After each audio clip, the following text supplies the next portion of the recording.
유럽의 학문 도시, 폴란드 바르샤바 대학가에 한국 열풍이 불었습니다.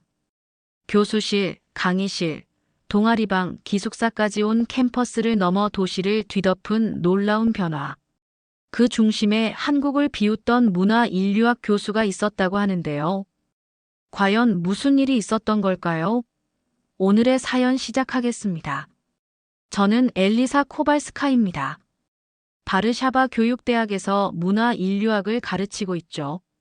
제가 한국을 진지하게 생각하게 된 건 작년 가을이었습니다. 그날도 평소처럼 글로벌 문화 흐름 강의를 하고 있었어요. 유럽의 르네상스부터 현대 예술까지 설명하던 중이었죠. 갑자기 20살 조안나가 손을 번쩍 들었습니다. 항상 열정적인 학생이었는데 그날따라 유독 눈이 반짝였어요. K컬처 사례도 분석해달라는 요청이었습니다. 저는 일시적인 소비 트렌드일 뿐이라고 잘라 말했죠. 그러자 조안나가 벌떡 일어났습니다. BTS의 음악은 단순한 팝송이 아니라 전 세계 젊은이들에게 희망을 준다고 반박했어요. 교실이 술렁였습니다. 다른 학생들도 고개를 끄덕이며 조안나 편을 들었죠. 저는 드라마 한 편 보고 김치 한번 먹어본다고 문화 교류가 되겠냐고 반문했습니다. 그저 이국적인 것에 대한 호기심일 뿐이라고요. 조안나의 얼굴이 빨개졌습니다. 교수님은 한국 문화를 얼마나 아시냐고 제대로 알아보지도 않고 판단하시는 거 아니냐고 따져 물었죠. 순간 교실이 조용해졌습니다. 학생과 이렇게 논쟁을 벌인 건 처음이었어요. 학문적 관점에서 접근하라고 타일렀지만 조안나는 물러서지 않았습니다. 제 관점이 너무 유럽 중심적이라고 했죠. 그 말에 저는 할 말을 잃었습니다. 수업은 어색하게 끝났고 저는 연구실로 돌아왔어요. 책상에 앉아 창밖을 바라보며 생각했습니다. 정말 제가 편견에 사로잡혀 있는 걸까요? 아니면 학생들이 일시적 유행에 휩쓸린 걸까요? 그때 학과장이 찾아왔습니다. 다음 달 국제 학회 발표 주제가 K컬처와 유럽 청년 문화로 정해졌다고 했죠. 제가 그 발표를 맡으라는 겁니다. 놀라서 한국 문화를 잘 모른다고 했더니 오히려 객관적 시각으로 분석할 수 있을 거라고 하더군요. 학과장이 나가고 저는 깊은 한숨을 쉬었습니다. 어쩌다 이런 일이 벌어진 걸까요? 그토록 무시하던 한국 문화를 이제는 진지하게 연구해야 한다니. 노트북을 켜고 검색창에 입력했습니다. K컬처 퍼나먼 유럽. 화면에 수많은 결과가 떴어요. BTS 콘서트에 몰려든 유럽 팬들, 한국 드라마에 빠진 중년 여성들, 김치를 직접 담그는 폴란드 주부들의 이야기가 펼쳐졌죠. 머리가 복잡해졌습니다. 정말 단순한 유행일까요? 제가 놓치고 있는 무언가가 있는 걸까요? 밤이 깊어가는 줄도 모르고 자료를 읽어내려갔습니다. 문득 조안나의 말이 떠올랐어요. 한국 문화를 얼마나 아시냐고 했던 그 질문이 가시처럼 마음에 박혔습니다. 정말 저는 얼마나 알고 있을까요? 새벽이 밝아오고 있었습니다. 노트북을 닫고 결심했죠. 이번엔 제대로 알아봐야겠다고. 편견 없이 처음부터 다시 시작해보자고 말입니다. 학회까지 한 달. 마지못해 한국 문화 자료들을 모으기 시작했습니다. 정말 억지로 시작한 일이었죠. 도서관에서 책들을 빌렸습니다. 한국의 역사, 현대문화, K-팝의 성장 과정까지. 읽으면서도 계속 의문이 들었어요. 정말 문화 현상일까? 잘 포장된 상품 아닐까? 노트에 적은 제 분석 틀은 비판적이었습니다. 왜 폴란드 젊은이들이 낯선 동양 문화에 몰입하는가? 서구 문화의 공백을 메우는 대체제인가? 주로 경제 지표와 소비 패턴만 강조했어요. 한국 화장품 수입액, 한식당 매출, 한국어 학원 등록자 수. 역시 다 돈이구나. 문화산업이라는 이름의 상업주의지. 혼잣말을 하며 자료를 정리하던 어느 날 연구실 문을 두드리는 소리가 들렸습니다. 조안나였어요. 손에 두툼한 파일을 들고 있었죠. 자신이 모은 자료라며 건네주었습니다. 도움이 될까 해서 가져왔다고요. 당황스러웠지만 받아서 열어봤습니다. 예상외로 체계적인 내용이었어요. 폴란드 젊은이들이 한국 문화에서 어떤 가치를 발견했는지 실제 인터뷰와 설문까지 정리되어 있었죠. 20살 대학생의 글이 눈에 띄었습니다. BTS 노래를 들으며 처음으로 혼자가 아니라는 걸 느꼈다고. 그들도 우리처럼 방황하고 아파했다는 걸 알았다고 적혀 있었어요. 17살 고등학생은 한국 드라마에서 가족들이 함께 밥 먹는 모습이 부러웠다고 했죠. 자기 집은 각자 방에서 먹는데 말입니다. 예상 못한 답변들이었습니다. 단순 소비가 아닌 정서적 공감을 이야기하고 있었어요. 다시 컴퓨터 앞에 앉아 다른 관점에서 검색했습니다. 한국 문화의 정서적 요소, 한국인의 공동체 의식, 정의 개념. 며칠 뒤 넷플릭스도 가입했어요. 한국 드라마를 직접 봐야겠다고 생각했죠. 사랑의 불시착을 선택했습니다.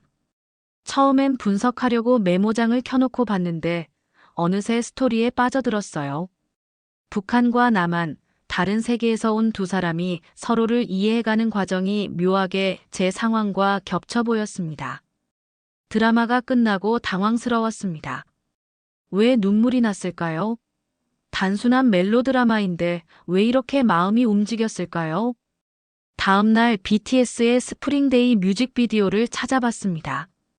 번역된 가사를 읽고 놀랐어요. 보고 싶다 이렇게 말하니까 더 보고 싶다. 너희 사진을 보고 있어도 보고 싶다. 단순하면서도 깊은 그리움이 담겨 있었죠. 댓글에는 전 세계 팬들이 자신의 상실과 그리움을 나누고 있었습니다. 보편적 정서구나. 문득 깨달았어요. 한국 문화가 전하는 건 상품이 아닌 감정이었습니다. 누구나 느끼는 그리움, 사랑, 아픔, 희망. 노트를 새로 펼쳤습니다. 이번엔 다른 제목을 적었죠. 문화현상으로서의 K컬처 정서적 공감의 힘. 여전히 의구심은 남았습니다. 지속 가능한 현상일까? 잠깐의 유행일까? 책상 위 자료들을 보며 한숨 쉬었어요. 갈 길이 멀어 보였죠. 하지만 한 가지는 인정해야 했습니다. 제가 생각했던 것보다 한국 문화엔 깊은 무언가가 있다는 걸요. 창밖으로 가을비가 내렸습니다. 빗소리를 들으며 생각했어요. 어쩌면 이번 연구가 제 인생의 전환점이 될지도 모른다고. 비 오는 토요일, 바르샤바 한국문화원으로 향했습니다. 한글날 기념 행사가 열리는 날이었죠. 논문을 위한 현장 조사라고 스스로 설득하며 우산을 바쳤습니다. 문화원 앞에 도착하자 놀랐어요. 비가 오는데도 건물 밖까지 줄이 늘어서 있었습니다. 젊은이뿐 아니라 중년층도 많았죠. 한글 이름 써주는 행사 때문이라고 했습니다. 40쯤 된 여성은 드디어 자기 이름을 한글로 가질 수 있다며 들떠 있었어요. 안으로 들어가니 더 놀라웠습니다. 전통 놀이 체험, 한복 입어보기, 김밥 만들기까지. 폴란드 사람들이 진지하게 젓가락질을 배우고 있었죠. 한쪽에선 한국어 선생님이 사랑이라는 글자를 가르치고 있었어요. 10살쯤 된 아이가 혀를 내밀며 따라 썼습니다. 삐뚤빼뚤했지만 진지했죠. 푸드트럭 앞으로 갔습니다. 김치전과 떡볶이를 파는 곳이었어요. 줄 끝에 서서 기다리는데 앞에 있던 중년 남성이 김치를 받고는 갑자기 눈물을 흘렸습니다. 이 맛이 첫사랑과 같다고 했어요. 20년 전 한국에서 일할 때 사귀던 여자가 만들어준 김치 맛이라고요. 충격이었습니다. 음식 하나에 이런 사연이 담겨 있다니. 문화란 게 단순한 소비가 아니라 개인의 기억과 감정이 얽힌 것이구나. K-팝 댄스 공연도 봤습니다. 폴란드 청소년들의 완벽한 군무의 관객들이 열광했죠. 공연 후 만난 한 소녀는 K-팝 가사가 자기 마음을 대신 말해주는 것 같다고 했어요. 방탄소년단은 우리 세대의 고민을 정확히 안다고요. 점심으로 비빔밥을 먹었습니다. 옆 테이블 할머니 두 분이 김치찌개를 드시며 이야기하고 있었어요. 맵지만 속이 시원하다고, 폴란드 음식엔 없는 맛이라고요. 제가 연구 중이라고 하자 이유는 간단하다고 했습니다. 한국 문화가 따뜻하기 때문이라고요. 드라마에서 가족들이 함께 밥 먹고 서로 챙기는데 요즘 우린 그런 게 없어졌다고요. 문화원을 나서며 생각에 잠겼습니다. 오늘 본 것들이 제 연구 전제를 완전히 뒤집어 놓았죠. 젊은이부터 노인까지 모두가 한국 문화에서 각자의 의미를 찾고 있었어요. 상업적 소비가 아닌 정서적 교감이었습니다. 돌아오는 길, 비는 그치고 노을이 지고 있었어요. 주머니에서 받은 한글 이름표를 꺼냈습니다. 엘리사라고 적혀 있었죠. 처음으로 제 이름을 한글로 보니 묘했어요. 낯설면서도 정겨운 느낌. 어쩌면 이게 문화의 힘일지도 모른다는 생각이 들었습니다. 한국 문화에 대한 제 시각이 흔들리기 시작했어요. 단순한 유행이 아닌 무언가 더 깊은 것이 있다는 걸 인정하지 않을 수 없었죠. 사람들의 진심 어린 반응들이 제 마음의 벽을 조금씩 허물고 있었습니다. 월요일 오후 자료를 더 찾으러 시내로 나갔습니다. 길을 걷다 흥미로운 장면을 봤어요. 중학생이 한글 티셔츠를 입고 있었죠. 물어보니 정이라고 적혀 있다고 했습니다. 제일 좋아하는 한국어 단어라면서요. 정이 뭔지 아냐고 물었더니 당연하다는 듯 대답했어요. 마음과 마음이 연결되는 거라고. 폴란드어엔 딱 맞는 단어가 없어서 더 특별하다고요. 한국어 학원에서 배웠다며 매주 토요일에 친구들과 간다고 했습니다. 한국어 학원을 검색해보니 바르샤바에만 10곳이 넘었습니다. 가장 가까운 곳을 찾아갔어요. 수업을 참관했는데 다양한 연령층이 있었죠. 특히 맨 앞줄 할아버지가 눈에 띄었습니다. 쉬는 시간에 여쭤봤어요. 손녀가 한국 드라마에 빠져서 같이 보려니 자막으론 한계가 있다고요. 손녀랑 드라마 이야기하고 싶어 시작했다고 했습니다. 어렵지만 손녀가 기뻐한다며 요즘은 짧은 대화도 한다고요. 코끝이 찡했습니다. 문화가 세대를 연결하는 다리가 되고 있었어요. 수업이 재개되자 선생님이 왜 한국어를 배우는지 물었습니다. 대답이 다양했죠.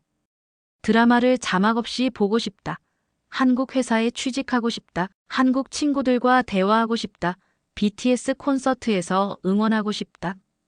이유는 달랐지만 공통점이 있었습니다. 모두가 소통을 원했죠. 학원을 나서는데 한국어 말하기 대회 포스터가 보였어요. 다음 주 토요일 대회장을 찾았습니다. 참가자들의 발표가 인상적이었어요. 한 대학생은 한국 문화를 통해 자신을 발견했다고 했습니다. 눈치, 정, 한 같은 독특한 개념들을 배우며 몰랐던 자기 감정들을 이해하게 됐다고요. 한국의 끈끈한 인간관계가 부럽고 배우고 싶다고 했죠. 다른 참가자는 K-팝 가사를 번역하다 보니 시가 됐다고 했어요. 한국어는 감정 표현이 풍부하다면서요. 아프다는 말도 마음이 아프다, 가슴이 아프다, 머리가 아프다 다 다르다고요. 대회가 끝나고 나왔습니다. 어느새 제 안에서 무언가 변하고 있었어요. 민속학자로서 관찰자 시선을 유지하려 했지만 점점 그 경계가 무너지고 있었죠. 카페에서 커피를 마시는데 옆 테이블 젊은이들이 한국어로 대화하고 있었습니다. 완벽하진 않았지만 열심히 소통하려는 모습이 보기 좋았어요. 음식을 나누며 웃는 폴란드 청년들을 보며 깨달았습니다. 언어는 단순한 의사소통 수단이 아니라 문화를 체험하는 통로라는 걸요. 밖으로 나와 밤하늘을 올려다봤습니다. 별이 반짝이고 있었어요. 서울에서도 이 별들을 보고 있을 누군가를 생각하니 묘했습니다.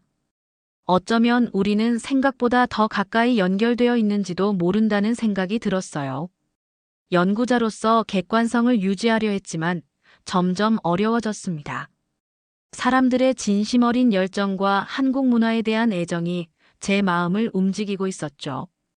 이제는 단순한 연구 대상이 아닌 살아있는 문화 현상으로 보기 시작했습니다. 집으로 돌아오는 길, 가방에서 노트를 꺼내 메모했어요. 문화는 숫자로 측정할 수 없다. 사람들의 마음속에서 자라나는 것이다. 처음으로 제 연구 방향이 바뀌고 있음을 인정했습니다. 그날 저녁 연구에 지쳐 일찍 집에 돌아왔습니다. 차를 마시며 쉬려는데 창고에서 무언가 떨어지는 소리가 났어요. 올라가 보니 오래된 상자가 바닥에 떨어져 있었죠. 엄마의 물건들이었습니다. 5년 전 돌아가신 엄마의 유품을 정리하지 못하고 그대로 둔 상자였어요. 바닥에 흩어진 물건들을 주우다가 낡은 엽서 한 장을 발견했습니다. 한국에서 보낸 엽서였어요. 1980년대 서울의 풍경이 담겨 있었죠. 뒤집어 보니 엄마의 글씨가 있었습니다. 사람 냄새 나는 나라라고 적혀 있었어요. 가슴이 뛰었습니다. 엄마가 한국에 다녀왔다니. 한 번도 들어본 적 없는 이야기였죠. 상자를 뒤지니 사진들이 더 나왔어요. 젊은 시절 엄마가 경복궁 앞에서 찍은 사진, 시장에서 웃고 있는 모습, 한복을 입어본 사진까지. 사진 뒤에 메모가 있었습니다. 따뜻한 사람들, 정이 많은 나라, 언젠가 다시 가고 싶다. 엄마의 필체를 보며 눈물이 났어요. 엄마도 한국에서 무언가를 느꼈던 거구나. 다른 물건들 사이에서 작은 수첩을 발견했습니다. 엄마의 여행 일기였어요. 떨리는 손으로 펼쳤죠. 시장 아주머니가 처음 보는 외국인인 나에게 김치를 맛보라고 줬다. 맵지만 정성이 느껴졌다. 길을 잃었을 때 모르는 청년이 목적지까지 데려다 줬다. 이런 친절은 폴란드에선 상상하기 어렵다. 엄마의 일기를 읽으며 울었습니다. 제가 지금 느끼고 있는 것들을 엄마도 40년 전에 경험했던 거예요. 왜 이 이야기를 해주지 않으셨을까?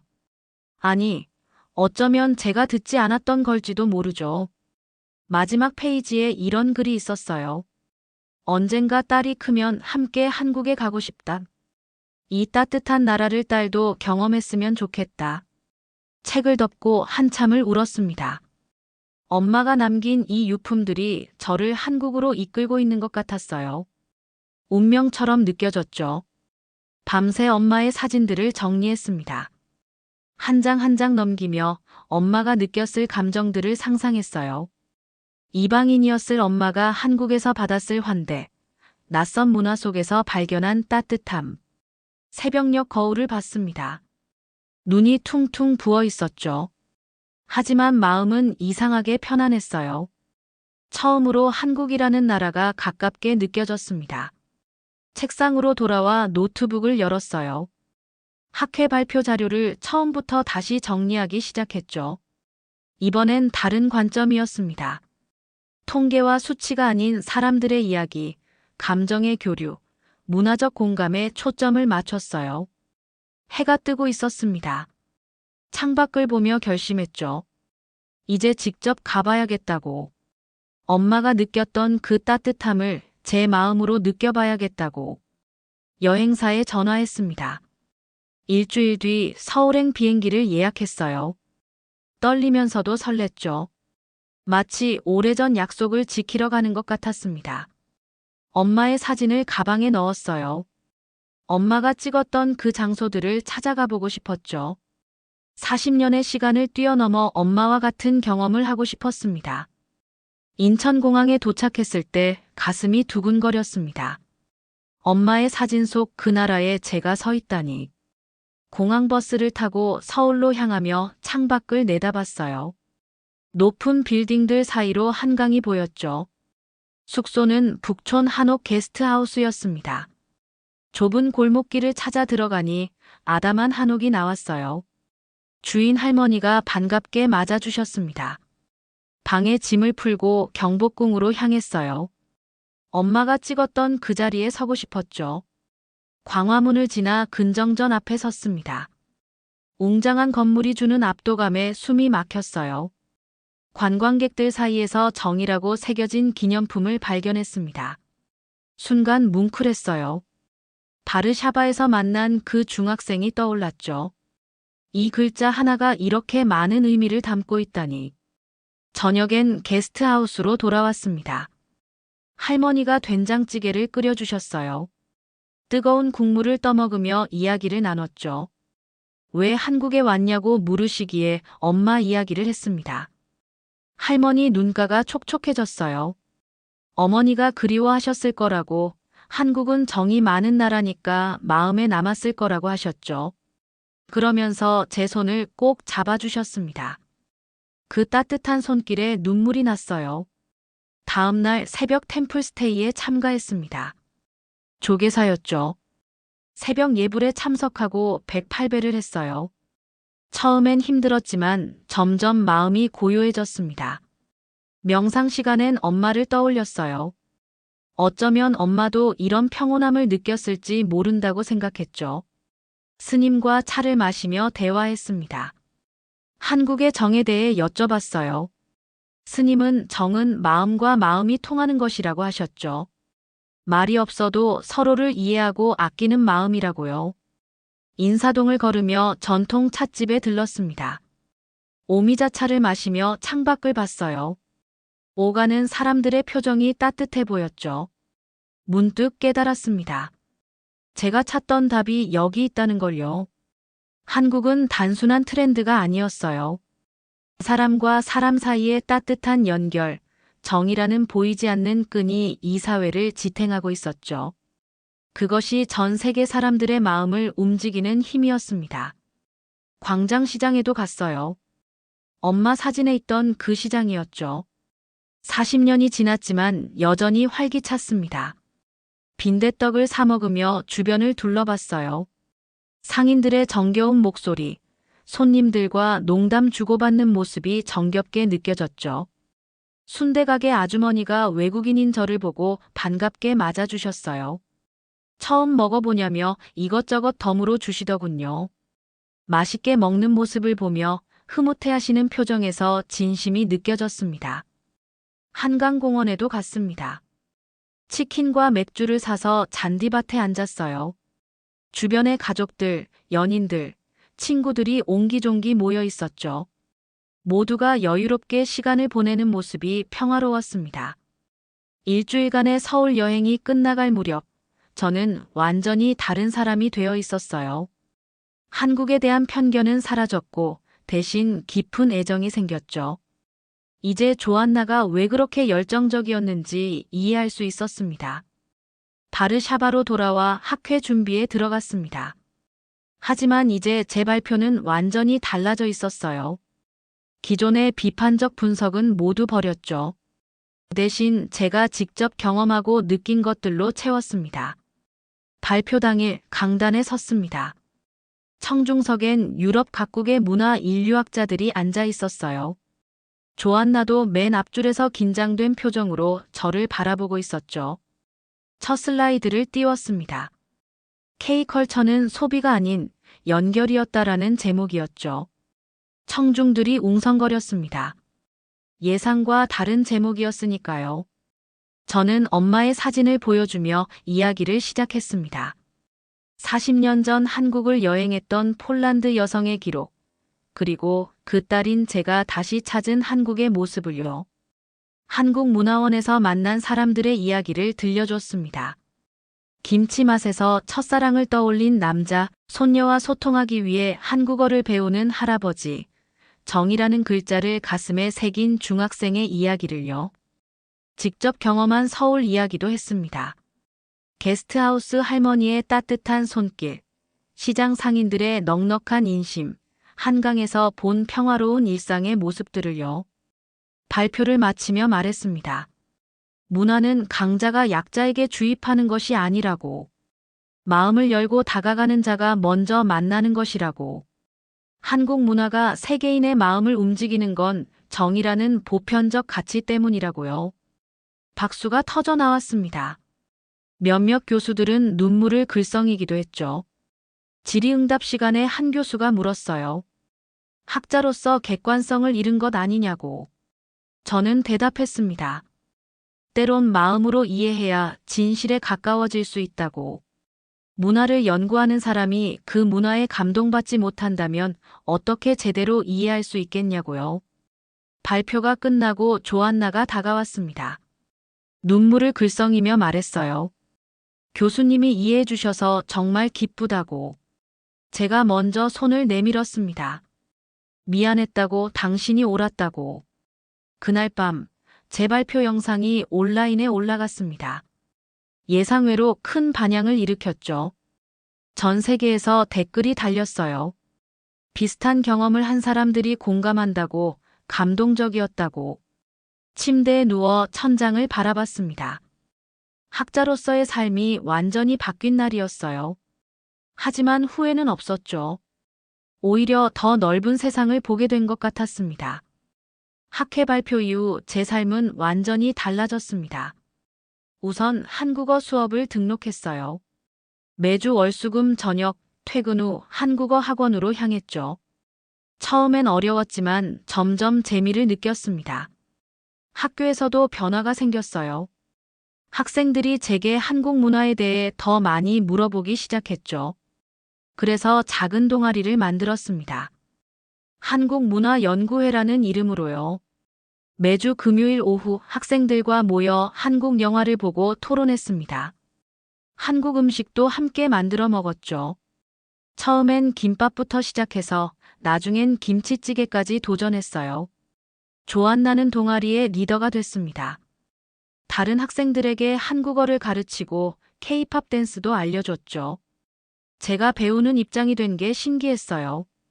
학과에서도 정식으로 한국 문화의 이해라는 과목을 개설했습니다. 제가 담당하게 됐죠. 첫 수업 때 강의실이 꽉 찼어요. 저는 엄마의 사진을 보여주며 강의를 시작했습니다. 한국 친구들도 생겼어요.